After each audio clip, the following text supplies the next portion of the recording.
Hey! So what's up ulit mga master? So ang gagawin po natin ngayon is customize na portrait mga master.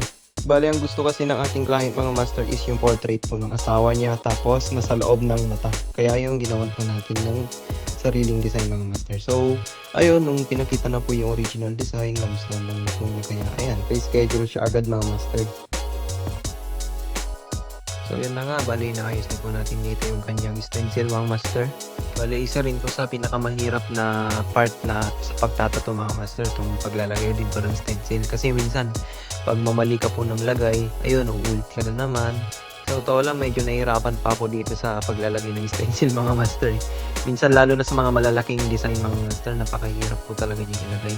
Minsan na kung hindi siya tabingi, minsan naman hindi siya dumidikit yung mga stencil yung mga master. Ayun na nga, bali, naglalining na ulit po tayo dito mga master. Bali, sa may bandang baba ulit po natin yung inuuna natin mga master para hindi po natin mabura-bura po yung yung stencil mga master, lalo na pag pinupunasan pa natin yung yung ink. Ayan, pag nililinisan po natin.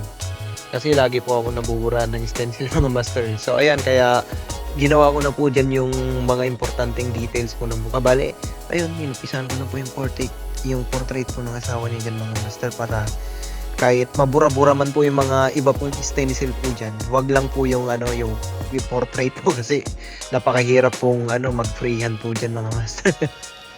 Kahit napaka-konting maling shade ka lang po dyan mga master, kahit napaka-konting mali po ng sa linya mga master, magiging hindi na po niya kamukha mga master. Kaya napakahirap po talagang gumawa ng portrait mga master. Tulad din ng ganito mga master, sobrang liit po ng portrait na ginagawa po natin mga master.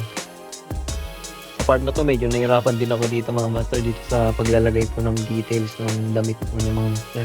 So ayan, bali fast forward ko na lang po dyan kasi medyo matagal-tagal po talaga po bago ko po natapos yung part na to mga master, itong details po ng damit niya mga master.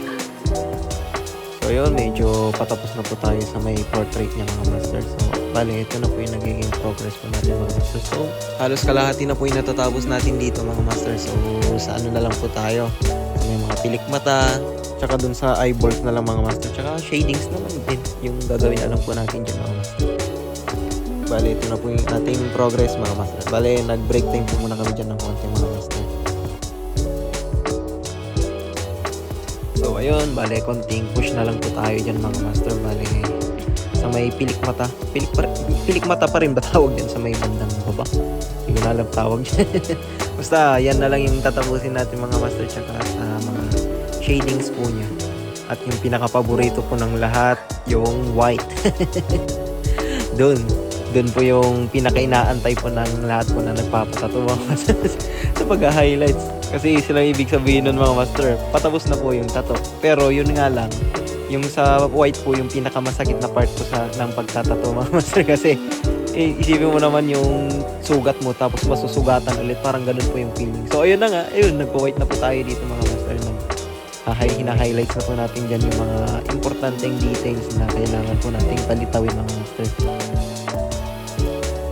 Minsan may mga time na napakahirap po maglagay ng white mga master. Lalo na pag dumudugo na po yung yung skin po niya, yung sobrang natotrauma na po yung skin po niya mga master.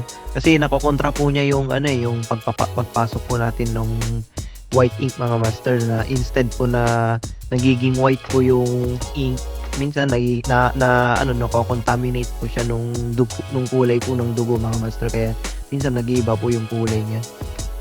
So ayun, bali tapos na po tayo dito mga master. So nilinisan na po natin yung kanyang tato. So a total of 4 hours. So ito na po yung ating finished project. Grabe, sobrang nag-enjoy ako sa paggawa ng piece na to mga master.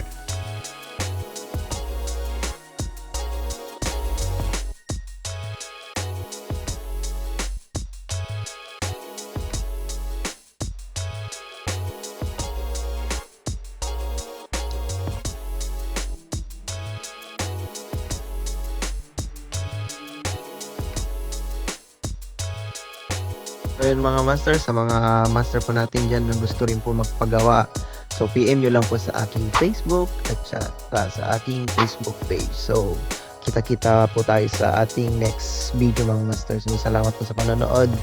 Peace you! Salamat!